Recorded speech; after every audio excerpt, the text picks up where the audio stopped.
so we are going to be off and running through the book of Esther again, for anybody that's new and doesn't know that.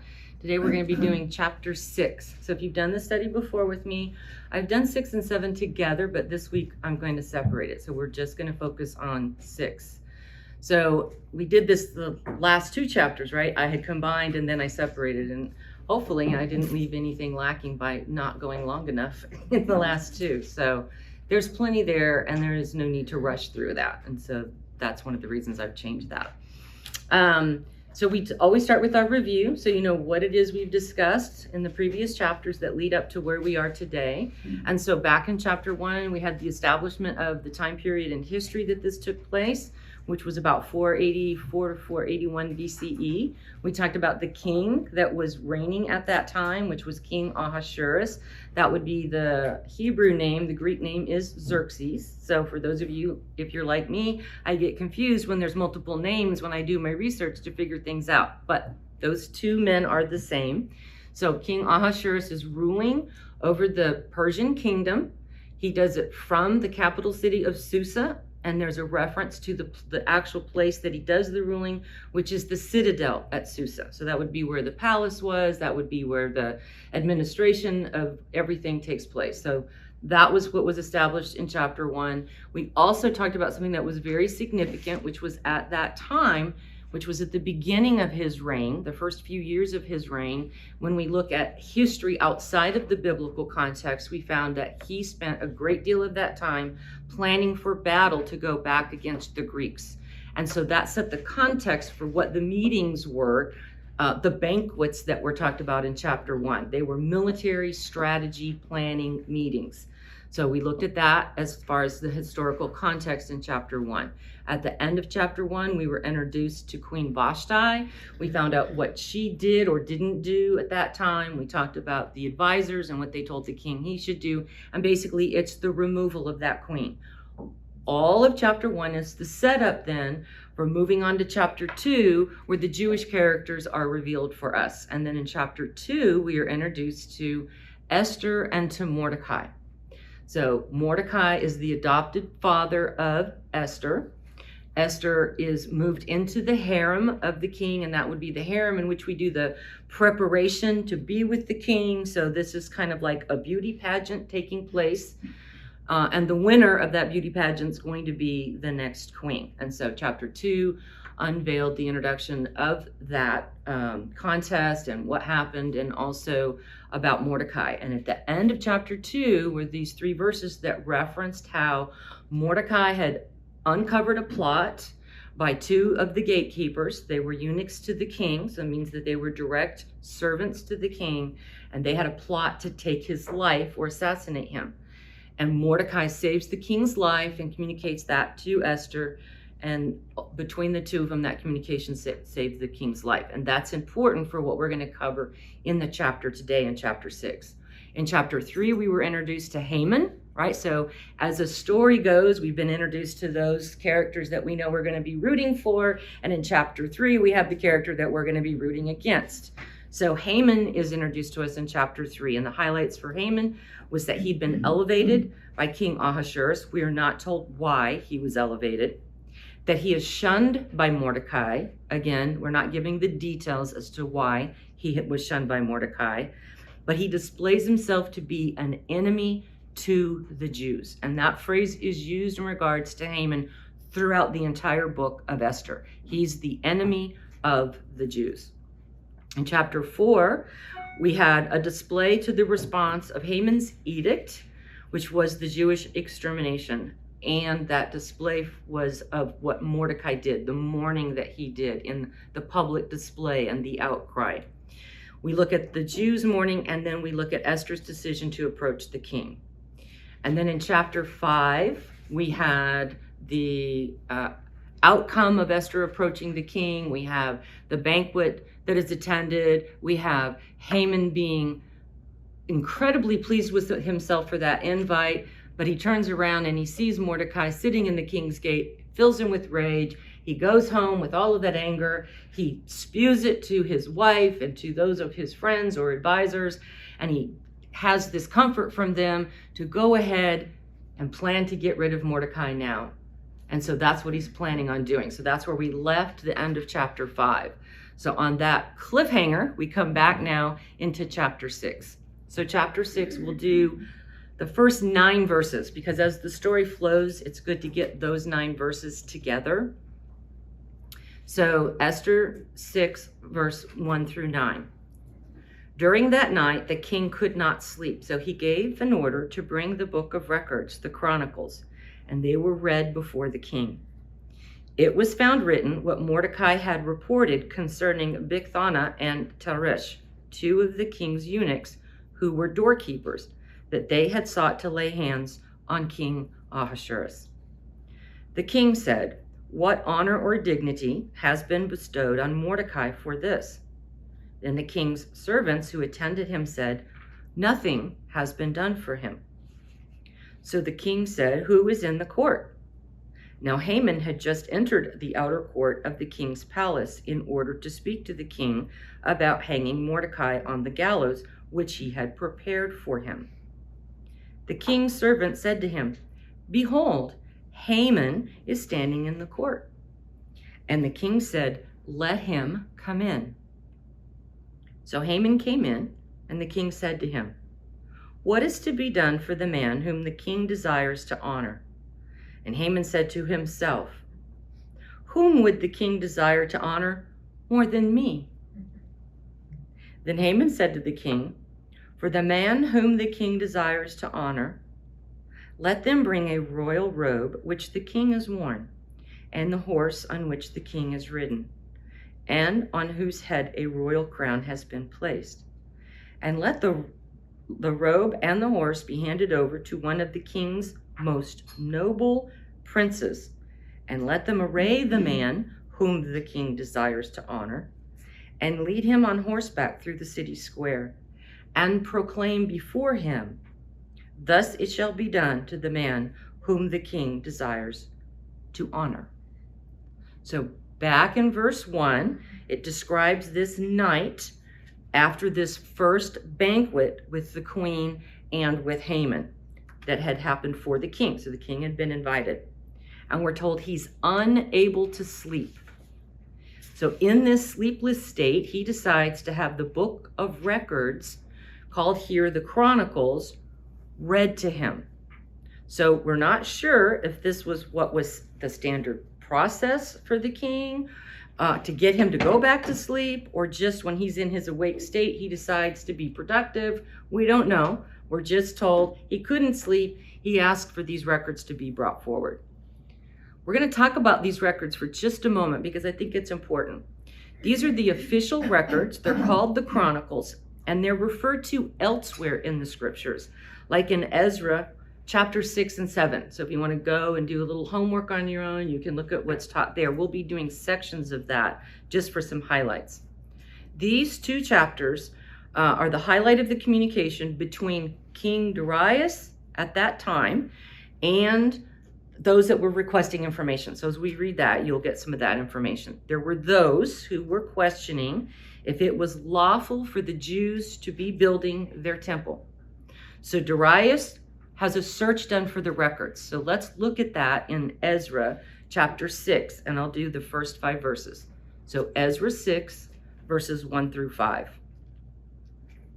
Then King Darius issued a decree, and search was made in the archives where the treasures were stored in Babylon. So hold on. In Ecbatana, in the fortress, which is in the province of Media, a scroll was found, and there was written in it as follows, memorandum. In the first year of King Cyrus, Cyrus the king issued a decree concerning the house of God at Jerusalem. Let the temple, the place where sacrifices are offered, be rebuilt, and let its foundations be retained, its height being 60 cubits and its width 60 cubits, with 3 layers of huge stones and 1 layer of timbers. And let the cost be paid from the royal treasury. Also, let the gold and silver utensils of the house of God, which Nebuchadnezzar took from the temple in Jerusalem and brought to Babylon, be returned and brought to their places in the temple in Jerusalem. and you shall put them in the house of God. So this is what was found recorded in the Chronicles that Cyrus had written down. So here's his documentation, his record. Then when Darius is king, there's a question put forward about why are the Jews here in Jerusalem rebuilding their temple and doing all these things. So that King Darius says, go back to the records, let's find what was established, what was written, and what was decreed. So that's what they do. They go back to the records, they find the king had issued this command, and it's being followed. So back in Esther, in verse 2, the details of what was read to this king are highlighted as the Chronicles revealed how Mordecai had reported two of the king's eunuchs who were the doorkeepers. So we have Bigthana and Teresh, and how they sought to lay hands on the king. So when we read lay hands on the king, they weren't trying to give him a massage. The laying on of hands was to take his life, just so we're all clear on that. Think about this, that King Ahasuerus was in, at this point in time, the 12th year of his reign. And we saw that in Esther 3, verse 7. So the Chronicles at this time would contain the detailed records up to the point that the king is governing now. Yet the very specific part of the records brought to the king that night deal with the heroic act of Mordecai given through the scriptures in Esther chapter 2, verses 21 and 23. Again, there are no coincidences as we read through this book. It's over and over. God's hand of providence is on every single event as it unfolds. In verse 3, the logical question from the king is, how was Mordecai honored for his loyalty? And the simple answer from the king's servants who were attending him at this early hour of the morning, it sounds like, was that nothing had been done for Mordecai. So the time period from the event of Mordecai saving the king's life that was recorded for us at the end of chapter 2 would seem to have taken place close to the time when Esther was crowned queen. We don't know that for sure because back when we made that study, remember, we just knew that it was associated with the time when the second gathering of the virgins had happened. We didn't know how long after Esther was made queen that gathering happened. It would be my assumption that it wasn't a long time. So there's no specific time of the separation of those two events. So Mordecai was, notice, already sitting in the king's gate when he saved the king's life. So we know the honor of sitting in the king's gate was not tied to this event. So whatever allowed Mordecai to have the authority to sit at the king's gate, we're not given. But we know this event was not what would have given him that right, because nothing was done for him at the time. This would have been an oversight on the king's part, as well as for those who are in service to this king. There should have been someone who made sure that this faithful act of Mordecai was acknowledged. Right? We've talked before about why Haman wants to have the gallows built. It's because we want to make a display of those who stand against the king. On the other side of that would be the same thing. When somebody does something faithful for the king, you would acknowledge that in a very public way as well to show how that should have been handled. So Mordecai basically saves the king's life. It gets written in the book of the Chronicles, so it's not like they didn't know about it. It was raised to the level to be recorded, but then somehow it fell through the cracks and nothing was done. Again, recognize the sovereign hand of God. If it had been recognized then, there'd be no cause for action to be taken now. So it may have felt at the moment like Mordecai was being slighted, but God was waiting for his ultimate time for Mordecai to be honored. In verse 4, we see that the king wants no more delay, right, for this public honoring of Mordecai. And he wants to remedy the situation immediately. And he says, who is in the court? So you feel this sense of urgency from the word use of immediately here. And the king couldn't sleep. He reads this. He wants to know what was done. Nothing. He says, well, let's take care of that right now. He doesn't say, well, let's plan next week to put that on our calendar and we'll get around to it, right? He wants to get on it right now. So we find in God's providential hand at work as we hear that Haman had just entered the outer court in the king's palace. Every detail is given for us to picture this narrative unfolding, right? Who is standing where, the inner court, the outer court, all those details have been given as we've walked through this book. Now notice, this is not the inner court, which was defined for us back when Esther entered the inner court. So it was the inner court you did not go into without being summoned. You could be in the outer court.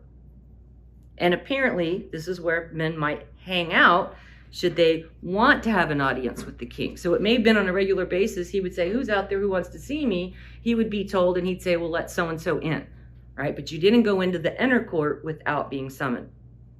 So Haman is in the outer court. And again, this may be where people wanting to speak to the king would hang out. Would have been an interesting conversation to hear that he wants to take and hang Mordecai. This conversation that he might be having in his mind about what it is he would like to do with Mordecai. Haman was ready to move forward with Mordecai's destruction as we hear that the gallows were prepared for this event. All Haman needed was for the approval of the king. That's all he's waiting on. So both the king and Haman are in a rush to accomplish what's on their minds. Do you notice again that sense of urgency? The king wants taken care of it immediately. Haman made the decision last night. He had the gallows belt. He's going to meet with the king. He wants to get it done immediately. They both have this sense of immediacy in what they want to see accomplished. So in verse 5, the servants bring their answer to the king, telling him that Haman is standing in the court. And then we hear the king summoning Haman by exclaiming, let him come in. So this would be the example in the scriptures where the king issued the summon by saying, let Haman come in. That's his summon to Haman to come into the inner court. In verse 6, Haman is brought before the king, and then a question is proposed to Haman. What is to be done for the man whom the king desires to honor? I want those words to really permeate in your heart because we're going to hear it over and over in the next few verses. And we're going to talk about that at the end as we tie this chapter together. The heart of Haman is yet again displayed as the only thing that Haman can think is, whom would the king desire to honor more than me? Do the words reflect a heart issue with Haman yet again? The king does not begin by asking Haman why he is in the court at this time. The king doesn't say, hey, what's on your mind? I've got something to talk to you about as well, right? The king doesn't even give the time of day about what Haman might have been there for. The king is focused on taking care of the business at hand for himself first. This may have just been a regular occurrence of men who wish to speak to the king again on the outer court. So there may have been other situations where the king comes to a decision, he wants something done, and so he would say to his servant, who's out there? Right? Who's in the outer court that I can give this assignment to, bring them here? So that would be him summoning them into the inner court and giving them responsibilities. Haman is distracted by his pride, thinking the king is about to honor him, so that the reason for his visit to the king of asking to kill Mordecai is now not the first thing on his mind anymore. There's been an easy shift, right? He goes in, very dedicated, he was going to do this thing, and then the king brings this new carrot, let's call it, this dangles this new carrot, and so Mordecai goes, ooh, carrot, I'm going to go after that, right? So he puts aside what he actually had come to the king to talk about. Remember, Haman was a very superstitious person, and we talked about that in chapter 3. Remember, as he was casting the lots, trying to determine the exact perfect day, he wanted to be in alignment with all the things that he had done. So perfect time for his plans was very important. Here, the king just happens to usher Haman in when Haman desired to speak to the king. So Haman may be feeling that things are really lining up for him, right? He got his council yesterday. He's had the gallows built successfully overnight. And now what do you know? The first thing, he just walked in. Scriptures make it very clear he had just entered in. He hadn't been sitting around for a couple hours waiting his turn. He had just walked in, and the king's summon comes for him to come forward. Everything from his measurement seems to be lining up just nicely. Notice that the king also does not reveal to Haman who he is going to honor before asking what can be done to honor. This is a parallel to Haman not revealing the people group that he wanted to exterminate when he proposed the edict to the king back in Esther 3:8. See that parallel? King doesn't say that it's Mordecai before he says what we should do. And Haman made sure not to specify that it was the Jews when he was having his conversation with the king. He just left that little detail out, just like the king does here. So in verses 7 and 8, Haman responds to the king's request. He begins it by repeating the king's words that this is to be done for the man the king desires to honor. Notice the repeated phrase we've heard previously when it came to addressing the king was what? How did Esther refer to the king when she made a request? If it pleases the king, right? That would be the normal way to respond. And if you do a word search, you'll find there's other places in the scriptures where that phrase is used when addressing other kings. That's the common way to address it. Haman's not on that. His mind, his pride is so inflamed, he's not even doing what the normal protocol is. So he repeats the words at the beginning back to the king. In Esther 1:19, we read, if it pleases the king, let a royal edict be issued to him.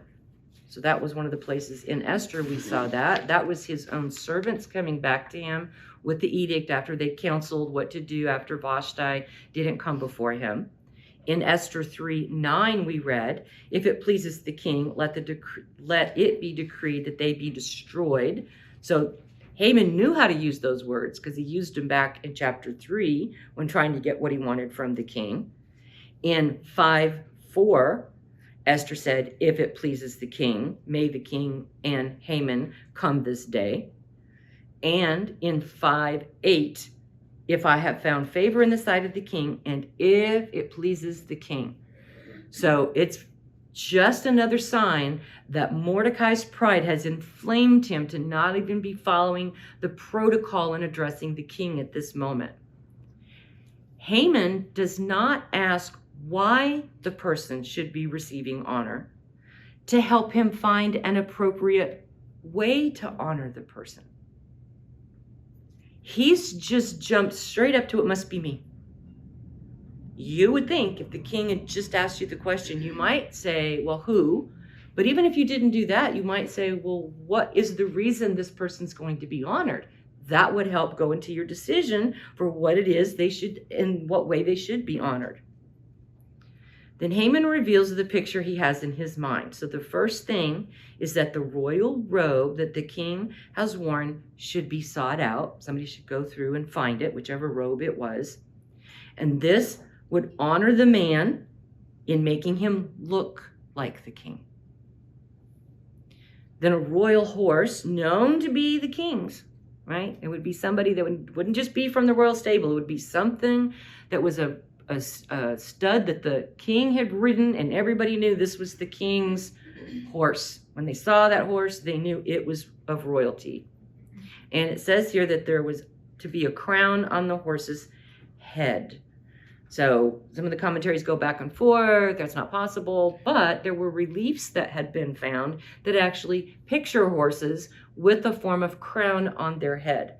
So it looks like it had been woven with their mane, like woven in so that it could stay on top of their head, just like the scriptures say here. In verse 9, everything is put together as Haman can see himself being arrayed in the robe and being lifted up on the horse and finally led through the city square. So an extra measure of honoring was to be established, as it would not be a servant lifting the man up, but it would be one of the king's most noble princes. Remember, these are the same men who have been told by edict that they are to honor, right? Give homage to Haman. It's not enough. He wants to make sure one of them, one of the higher up ones, is the one that's seen dressing him and helping him up on the horse and then walking him around. It's just pride on steroids. It's absolutely mind-boggling. For the finale, the noble prince would proclaim for all to hear, "Thus it shall be done to the man whom the king desires to honor," as the parade moves through the public square. There is no doubt in Haman's mind the king was going to honor him for something. There is no thought that the person going to be honored might need to receive some form of monetary reward or elevated position of any sort, because Haman had not even entertained the thought that it could be anybody other than himself, right? Haman doesn't need any money. He's very wealthy. Haman's wearing the signet ring of the king. He doesn't need any further elevation. So even in his consideration of what could be done, you realize he's given it no thought that it could be anybody other than himself. I think the best song to describe Haman at this moment is Carly Simon's song, "You're So Vain," right? With the popular lyrics, "I bet you think this song is about you. Don't you, don't you?" That fits this man right now wonderfully, unfortunately. Haman's heart could not be filled with more aggrandizing vitriol, right? He is relishing the thought of what is about to happen to him. He began and he ended his words with the king, with the words, "the man whom the king desires to honor." It's like those words ring in his ears and he loves hearing them. So he says it at the beginning, in the middle, and at the end, and that's what's going to be spoken as he's paraded around in the public square. So that leads us to the next verses. So we're going to do chapter 6. We're going to do verses 10 through 14. Then the king said to Haman, "Take quickly the robes and the horse, as you have said, and do so for Mordecai the Jew, who is sitting in the king's gate, and do not fall short in anything of all that you have said." So Haman took the robe and the horse and arrayed Mordecai and led him on horseback through the city square and proclaimed before him, "Thus it shall be done to the man whom the king desires to honor." Then Mordecai returned to the king's gate, but Haman hurried home, mourning with his head covered. Haman recounted to Zeresh, his wife, and all his friends everything that had happened to him. Then his wise men and Zeresh, his wife, said to him, "If Mordecai, before whom you have begun to fall, is of Jewish origin, you will not overcome him, but will surely fall before him."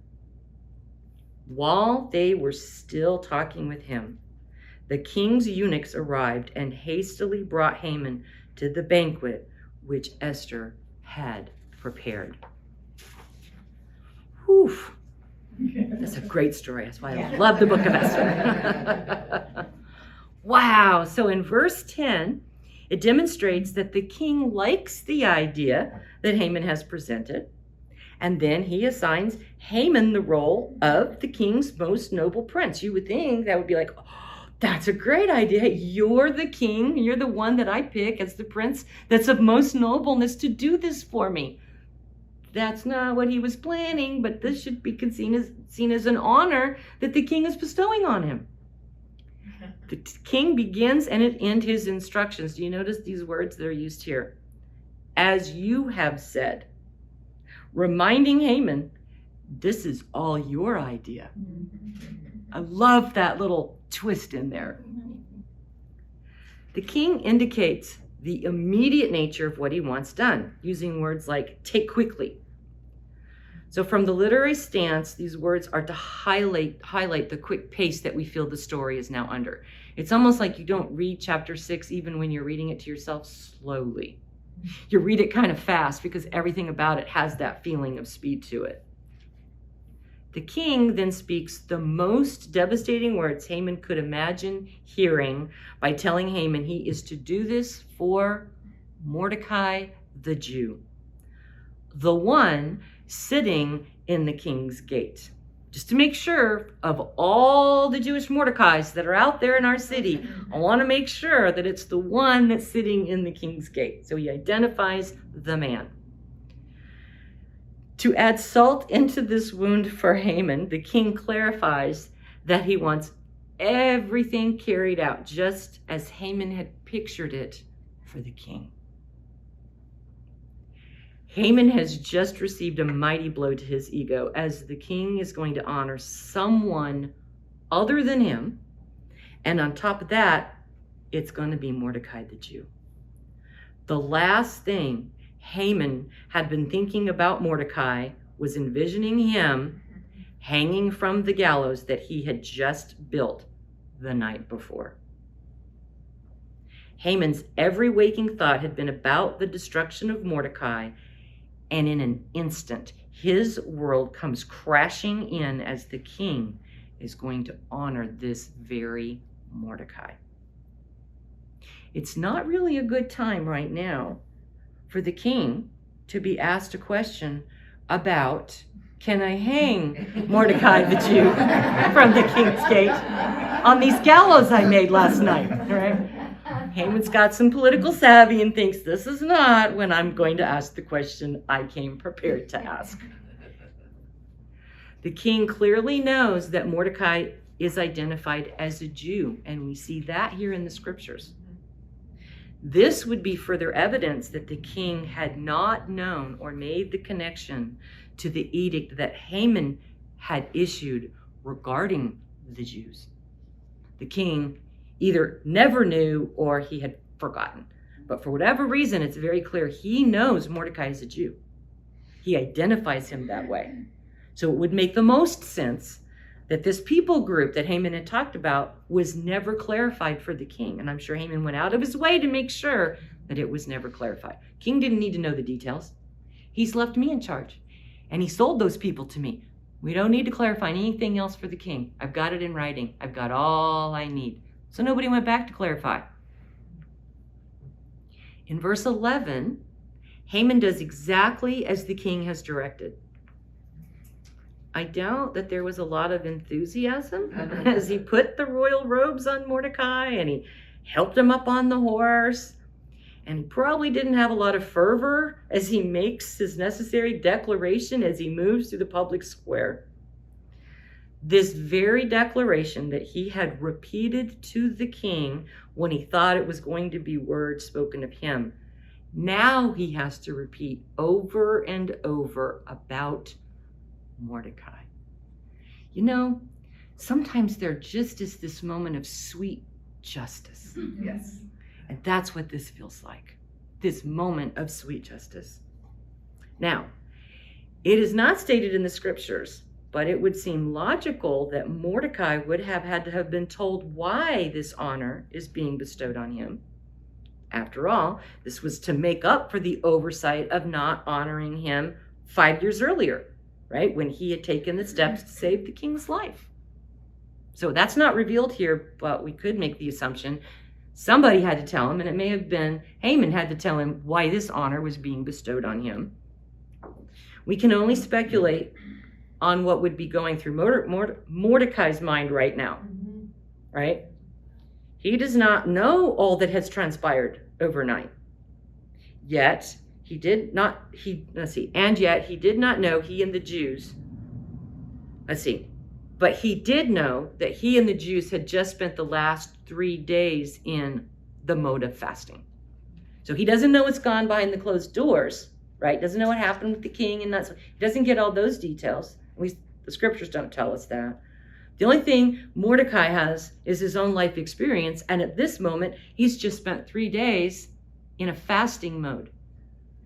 And as we clarified, that would also mean praying on his knees or on his face before God for deliverance. And now, suddenly, out of the blue, the king is going to call for him to be honored. And who's doing that? Yeah. Haman's going to be the one to put the royal robe on me, help me up on the horse. He's the one. What is going on in Mordecai's mind? He's got to just be like, wow, Lord, when you answer really big. Wow.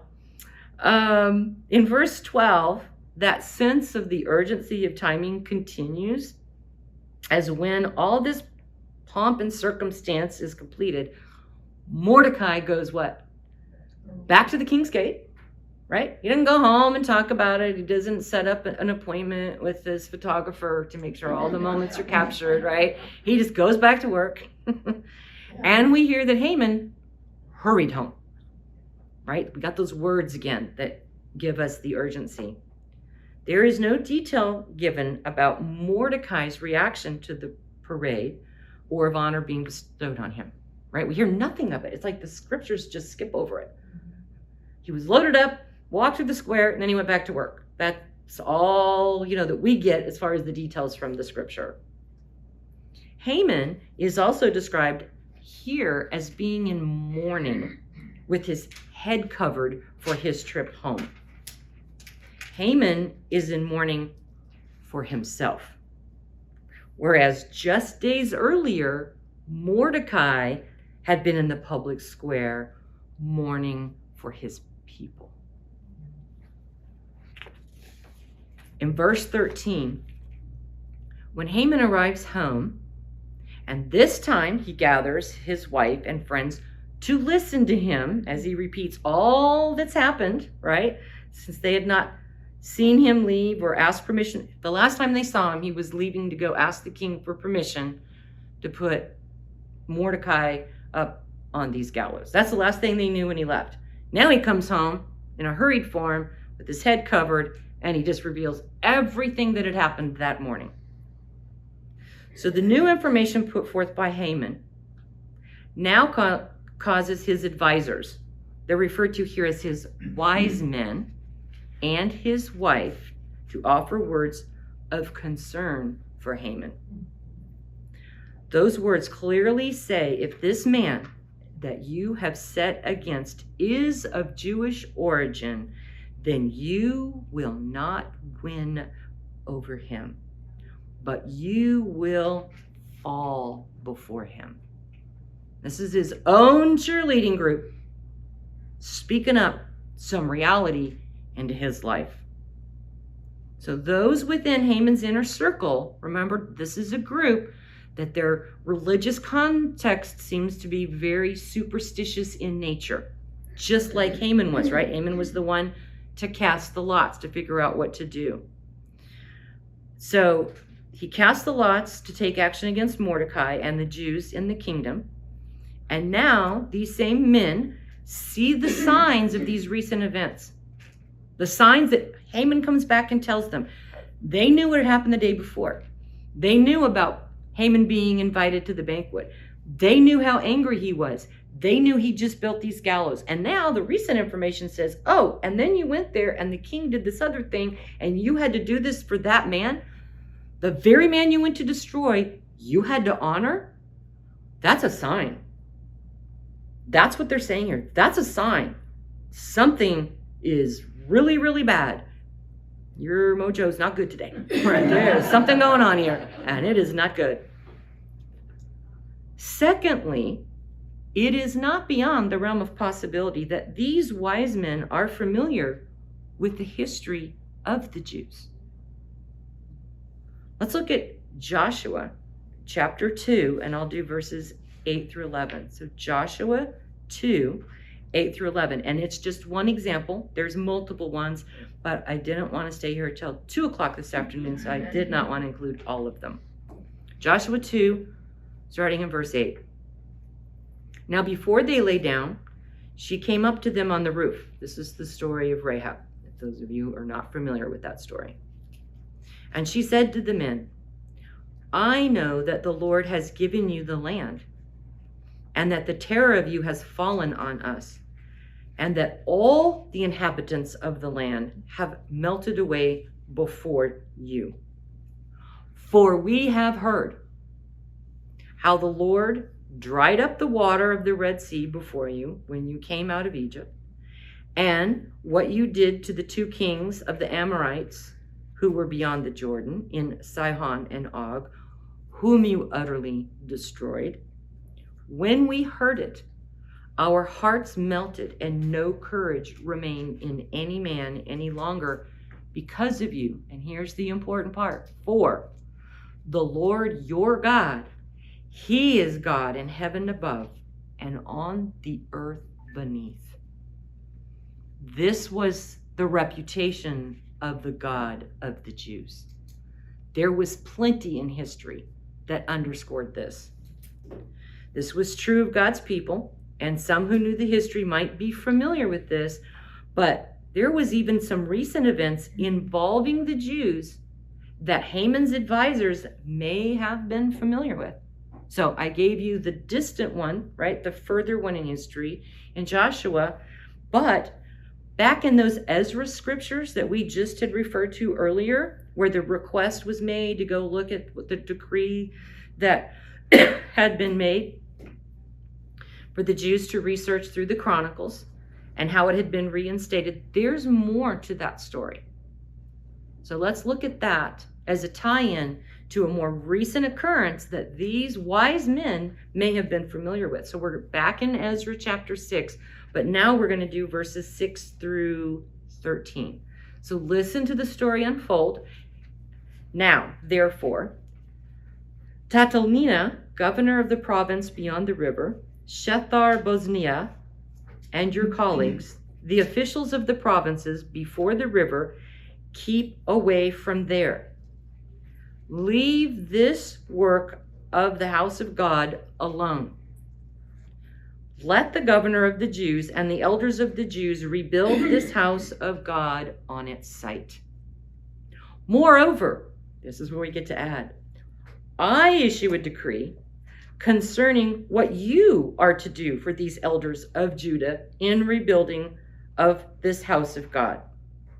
The full cost is to be paid to these people from the royal treasury, out of the taxes of the provinces beyond the river, and that without delay.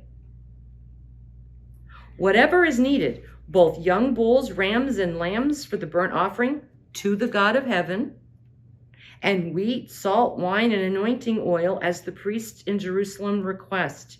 It is to be given to them daily without fail, that they may offer acceptable sacrifices to the God of heaven and pray for the life of the king and his sons. And I issue a decree that any man who violates this edict, a timber shall be drawn from his house, and he shall be impaled on it, and his house shall be made a refuge heap on account of this. You see that description of a man being impaled? That's what we're talking about back here in Esther with the gallows. Here are men who wanted to stop the work that the Jews were doing in rebuilding their temple in their city. And they had done everything they could to put an end to it. And so they act humble when they have an approach to King Darius, and they say, are you sure this is what they're supposed to be doing? That's pretty dangerous. Are you sure about that? And so they say, can you find where that was written down somewhere? We'd like to have the evidence of that. So he says, okay. So he searches, he finds it, he repeats what it was. Remember, that was from Cyrus. So Cyrus would be Darius's dad. And now Darius says, not only what my daddy said, but I'm going to do a decree. Now, you guys who are complaining, I'm going to make it really clear you're not to interfere in any way in terms of stopping them. Oh, and by the way, you're to pick up the cost. You're to send all their sacrifices. Don't you think those men are having a little bit of the same feeling that Haman's having back in Esther? Like, we should have just shut our mouths. Now we got to pay for it all. Not only did it not stop, now we got to fund it. Again, I think God has an amazing sense of humor. Well, in Ezra verses 12 and 13, it says, may the God who has caused his name to dwell there overthrow any king or people who attempts to change it, so as to destroy this house of God in Jerusalem. I, Darius, have issued this decree. Let it be carried out with all diligence. Then Tatani, the governor of the province beyond the river, Shaltar-Bozenia, and their colleagues carried out the decree with all diligence, just as King Darius had sent. Now, why did they do that? Were they suddenly in love with the God of the heavens that the Jews worshipped? Did they love following the edicts of the king? There was going to be a consequence if they didn't obey the edict of this king, and it would be to be impaled, and you would die. So they do exactly to the letter of what the king has told them to do. So King Darius was Ahasuerus' father, so this would not have been an event from long, long ago of history. This would have been an event that wise men of their day, these are men that would give counsel to Haman, right? They would give political counsel. They would give him recommendations of military, whatever it would be. They would be very educated on the recent history. They knew what had happened to these governors when they tried to stop the worship of the Jewish God. So it could be one of two reasons. It could be their superstitious nature and thinking, oh my goodness, just yesterday there was this and now this has happened. Wow, something supernatural is going on and you should be afraid, which is what they tell him. But that could also come from the fact they knew the history of the Jews and their God. So it could be both of those combined together. So back in Esther 6, verse 14, we see there's an ongoing conversation that's taking place with Haman and his advisors and Zeresh. When in verse 14, we are told there's an interruption as the king's eunuchs arrived and hastily brought Haman to the banquet which Esther had prepared. So Haman's head must be swimming with all of these events, right? Of the night before and the morning that's going on now, trying to make sense of all of it. There's been a lot of travel for this man, right? To his home and to the palace, to swing back and forth physically to one place to the other. But think about his emotional swinging as well, right? He leaves the palace happy because he got invited, but he sees Haman or Mordecai and he gets upset, and then he's going home, and then they give the counsel, and then they encourage him, and then he's going to kill Mordecai, and he builds the gallows. So he goes back to the council, the palace, all happy again, right? And then his hopes get really high when he thinks the king's going to honor him, and then they come crashing down, and now he's had to honor, and then he runs back home, right, to lick his wounds because he goes there in mourning, and he's having conversation and he's trying to process it. Well, and all of a sudden there's a knock at the door and they grab him and they say, hey, it's time to go to the banquet. Come on. What kind of a mood is he in when he goes back to the palace this time? Right? Everything is swirling around as we end this chapter. Everything is like up in the air. What's going on? And it's happening fast. And what is God doing? And there's all these unexpected twists and turns to this plot. So chapter 6 is this momentous time when the narrative takes a turn. It's been building to this moment, and now it seems to take this very unique turn. These events are unfolding quickly for Haman, and in your notes, these are the words that I'm going to verify for you in each of the verses that they fall in. So in verse 1, we have that the king gave an order, right, when he couldn't sleep. In verse 4, the king's like, who is in the court? And Haman had just entered. And then in verse 5, the king said, let him come in. And in verse 10, take quickly the robes. And in verse 12, Haman hurried home. And in verse 14, while they're still talking, right? And the king's eunuchs arrived and hastily brought Haman, right? Every part of this chapter is with, we're moving quickly. So Esther herself, if you watch the way she acted the last time we followed what she was doing, notice that she's got a slow and a steady pace to what she's doing, right? She's been, first of all, asking for fasting for 3 days prior to making any decisions.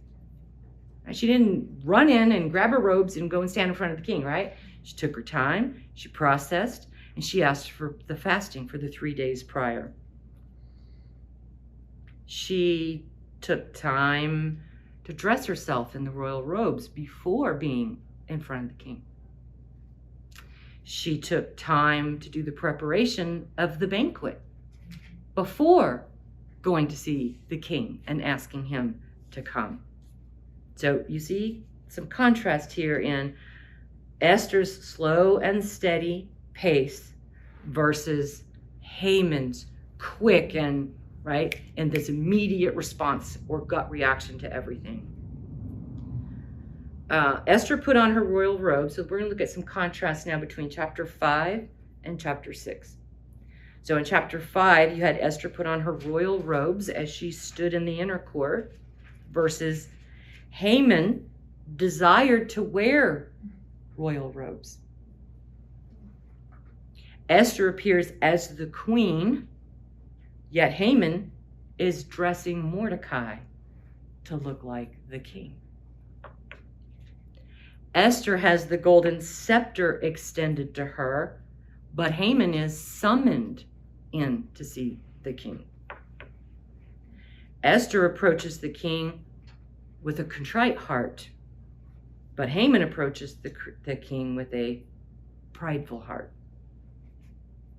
The king desires to solve Esther's problem while he asks Haman to solve his dilemma. Esther has prepared a banquet for the king. Haman had prepared gallows. And if there's any other contrast you see, let me know. Those were the ones I could see that seemed to be glaring. So the suspense has been perfectly established, and the stage is set for the confrontation in our next chapter, for the real life story that's orchestrated by God. There is no question yet again as to God's sovereign hand leading each person and each event to their proper place in history. Several verses as a reminder of this, that God is absolutely in control of events as they unfold, so we can be reminded ourselves and be grounded in this in our modern day. Let's not lose focus. This isn't a message just then, this is a message now. So with that, let's look at Daniel in chapter 4. We're going to do 2 verses. Daniel 4, verse 17. This sentence is by the decree of the angelic watchers, and the decision is a command of the holy ones, in order that the living may know that the Most High is ruler over the realm of mankind, and he bestows it on whom he wishes and sets over it the lowliest of men. Let that sink in. That's who he uses. And then in verse 35, so Daniel 4, 35, all the inhabitants of the earth are accounted as nothing, but he does according to his will in the host of heaven and among the inhabitants of earth. And no one can ward off his hand or say to him, "What have you done?" In Romans chapter 13, verse 1, Romans 13:1, every person is to be in subjection to the governing authorities, for there is no authority except from God, and those which exist are established by God. From creation until the world we live in now, these are truths about God. Don't lose that focus in your daily life. As you read the news, as you read whatever, as people get stirred up, try to get you off track about what's going on and what you need to do, and calm your spirit, read these verses and know everyone, even those that we can look at and go, well, that seems pretty corrupt and evil. Every one of them has been allowed to be where they are for his purposes. And we may not get to see that on this side of eternity. So we have to trust the word when the word says God allows it. God's put them there for his purposes in ways we might never understand. God is revealing his handiwork and the true power of the world behind every person of power throughout history, all the way back to creation. God has a plan, and it's still moving forward today. The last note I want to make on this chapter is this. This repeated phrase, beginning in verse 6, as it was put forward to the king first, this is repeated 5 times in the writing. And who knows how many times it was put in the public square before Mordecai. So Haman came to the king and said to him, what is to be done for the man whom the king desires to honor? What is to be done for the man whom the king desires to honor? This question asked of this king reflects in a very interesting way the king of the universe and who that king decides to honor. Ephesians chapter 1, verses 3 through 8. Ephesians 1, 3 through 8.